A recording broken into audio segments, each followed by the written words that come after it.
जी हाँ, तो नमस्कार मेरे प्यारे दोस्तों, आप सभी का स्वागत है परीक्षा मंच के इस ऑनलाइन डिजिटल प्लेटफॉर्म पर। जैसा कि आप सभी ने थंबनेल देखा होगा कि रीट पात्रता L1 की जो तैयारी है वो आप कुछ ही दिनों में कैसे करें, तो उस पर आज ये कंप्लीट वीडियो होने वाला है। अगर आपने अभी तक हमारे इस चैनल को सब्सक्राइब नहीं किया है तो चैनल को सब्सक्राइब कर ले दोस्तों, साथ ही इस वीडियो को लाइक और शेयर करना ना भूलें। देखिए दोस्तों, अगर हम रीट L1 की बात करें तो सबसे पहले हम जो बात कर लेते हैं वो बात कर लेते हैं सिलेबस पर कि कौन कौन से सब्जेक्ट कितने मार्क्स के कितने क्वेश्चन आएंगे और कितना आपको समय मिलेगा। साथ ही में एक बात और होती है कि क्या इसमें नेगेटिव मार्किंग भी की जाएगी। तो पहले हम ये दो चार जो क्वेश्चन आपके मेनली बनते हैं उन पर चर्चा कर लेते हैं, देन हम बात कर लेंगे कि मात्र आप 70 दिनों में आप रीट पात्रता L1 को क्वालिफाई या पास कैसे करें। तो देखिए, सबसे पहले अगर हम पाठ्यक्रम की या सिलेबस की बात करें, किसकी बात करें, पाठ्यक्रम की बात करें दोस्तों, तो आप सभी को पता है कि सबसे पहले आपके पास में जो सब्जेक्ट आती है वो आती है क्या, साइको। क्या आती है, साइको आती है, जिसके 30 क्वेश्चन पूछे जाते हैं और 30 मार्क्स के होते हैं।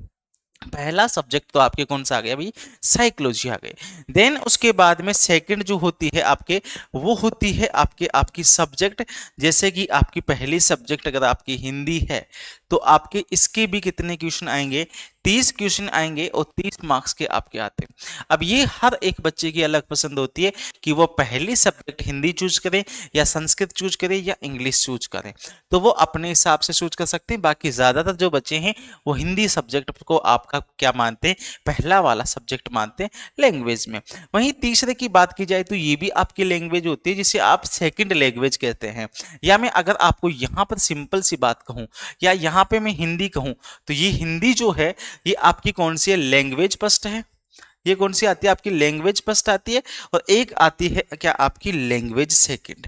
अगर इसमें बात करें तो इसमें हिंदी को छोड़ के बाकी वाले जो सब्जेक्ट है, चाहे आप कोई सी भी ले सकते हैं, आप संस्कृत ले सकते हैं, इंग्लिश ले सकते हैं, आपकी पंजाबी वगैरह जो भी आपकी लैंग्वेज है वो ले सकते हैं। तो जैसे बच्चा या तो संस्कृत चूज करता है ज्यादातर, या संस्कृत नहीं लेगा तो वो कौन से सब्जेक्ट लेगा, आपकी अंग्रेजी विषय लेगा। तो तीसरी आपकी ये हुई जिसके भी कितने क्वेश्चन पूछे जाते हैं, 30 क्वेश्चन पूछे जाते हैं और कितने मार्क्स के पूछे जाते हैं, तो 30 मार्क्स के पूछे जाते हैं।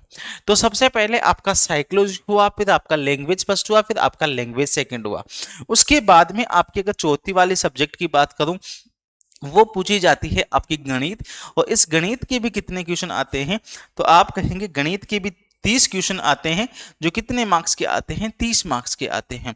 लास्ट का जो सब्जेक्ट होता है आपका, वो होता है पर्यावरण अध्ययन। क्या होता है, पर्यावरण अध्ययन होता है। और पर्यावरण जो अध्ययन है इसके भी 30 क्वेश्चन पूछे जाते हैं और 30 मार्क्स के क्वेश्चन पूछे जाते हैं। ऐसे मिला के मेरे भाई अगर मैं आपसे टोटली बात कहूं तो 30, 60, 90, 120 और 150 टोटल जो क्वेश्चन पूछे जाते हैं आपके एग्जाम में, वो 150 क्वेश्चन पूछे जाते हैं और 150 मार्क्स के वो क्वेश्चन पूछे जाते हैं, क्योंकि हर एक क्वेश्चन 1 मार्क्स का आपसे पूछा जाता है। वही बात करें तो क्या नेगेटिव मार्किंग भी है क्या, तो दोस्तों ये जो पात्रता एग्जाम है ये आपकी जो होती है इसमें नेगेटिव मार्किंग नहीं होती है, माइनस मार्किंग आपकी नहीं होती है। तो इस बात को भी आप ध्यान रखें जब भी आप एग्जाम देने जाएं। बाकी कुछ नई अपडेट होती है तो वो आपको बता देंगे, बाकी इसमें नेगेटिव मार्किंग नहीं होती है। तो जितने भी क्वेश्चन आपको आते हैं वो तो करने हैं, जितने क्वेश्चन जो नहीं आते वो भी आपको क्या करने, अटेम्प्ट करने हैं। अब देखिए, बात जो मेन मुद्दे की है उस पर आ जाते हैं कि आपके पास जैसा कि अभी जो अपने पास में जो सूचनाएं मिल रही है उसके अकॉर्डिंग आपकी जो एग्जाम है वो एग्जाम कब होनी है, आपकी जनवरी के, कब होनी, आपकी जनवरी के दूसरे सप्ताह में। मतलब मैं कह सकता हूं कि जनवरी स्टार्टिंग में आपकी एग्जाम होनी है। अब आपके पास में समय बचा हुआ नहीं है, तो आप किस प्रकार से तैयारी कर सकते हैं। देखिए दोस्तों, आपके पास में 5 सब्जेक्ट है, उसमें से अगर मैं आपसे कहूं तो देखिए सबसे पहला मेथड तो है कि आप अगर ऑफलाइन या ऑनलाइन कहीं से कोचिंग ज्वाइन कर रहे हैं तो वहां से आप पढ़िएगा। अगर आपने ऑफलाइन ऑनलाइन कोचिंग अभी नहीं ली है तो आप क्या करेंगे कि जैसे ये जो जितनी भी चीजें हैं इनकी कुछ बुक्स या इनके कुछ नोट्स आपको पढ़ने की जरूरत है। जैसे अगर मैं आपसे कहूं कि साइकोलॉजी में हमें क्या पढ़ना चाहिए, तो भैया अपने परीक्षा मंच से ही एक बुक है, परीक्षा मंच से ही शिक्षा विज्ञान की एक बुक है।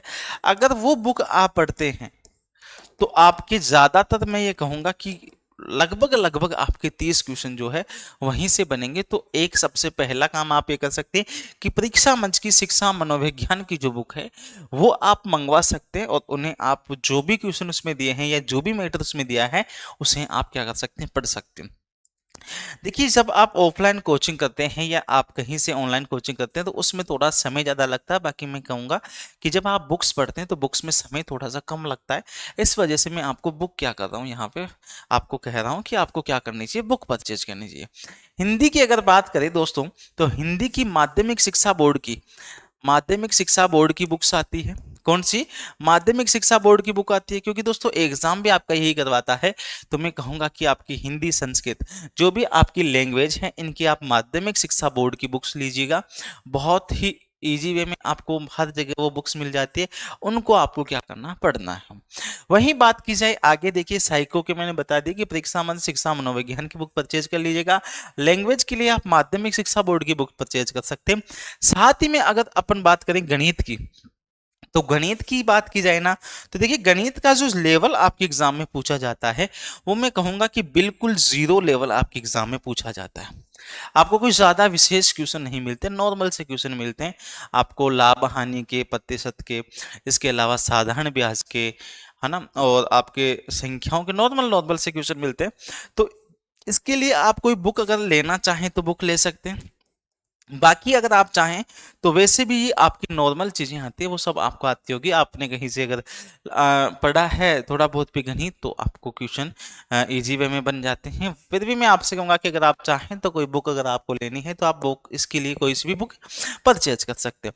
वहीं बात करें पर्यावरण अध्ययन की, तो पर्यावरण अध्ययन के लिए आपको क्या करना है दोस्तों, कि क्लास 6 से लेके 10 तक आरबीएससी माध्यमिक शिक्षा बोर्ड की जो भी किताबें आती है उनका सार आता है, उनकी समरी करके दी हुई होती है, जो आपके रेट में काम में आती है। तो इनका आप क्या कर सकते हैं, वो सार संग्रह वाली जो भी बुक्स आती है वो कोई सी भी ले सकते हैं आप, लगभग लगभग सब में सेम ही मैटर होता है, तो वो आप परचेज करके उनको पढ़ सकते हैं। तो मैं आपको कहूंगा कि अगर आप इस हिसाब से प्लानिंग करके अगर आप ट्राई करेंगे, कोशिश करेंगे, तो उम्मीद है कि आपका ये जो एग्जाम है कुछ ही दिनों में, जितना भी समय आपके पास में बचा है उस समय में आप अपना एग्जाम क्या कर सकते हैं, क्वालिफाई कर सकते हैं। साथ ही में कोई कहें कि ना सर मैं तो बुक से नहीं पढ़ना चाहूँ, तो आप क्या कर सकते हैं, अपने परीक्षा मंच एप्लीकेशन पर इसके कोर्स ऑलरेडी है। परीक्षा मंच जो एप्लीकेशन है उस पर आपके यहाँ पे रीट L1 का कोर्स पहले से मिल जाएगा आपको, रीट पात्रता L1 के नाम से, L1। इसमें आपको रिकॉर्डेड, जैसे ही आप पेज पर परचेज करते हैं, रिकॉर्डेड क्लासेस तो मिल जाएगी, साथ ही में लाइव भी आपको हर एक चीज मिल जाएगी, जिसमें आपको पैनल, पीडीएफ वगैरह सब चीजें आपको यहाँ पे उपलब्ध हो जाएगी।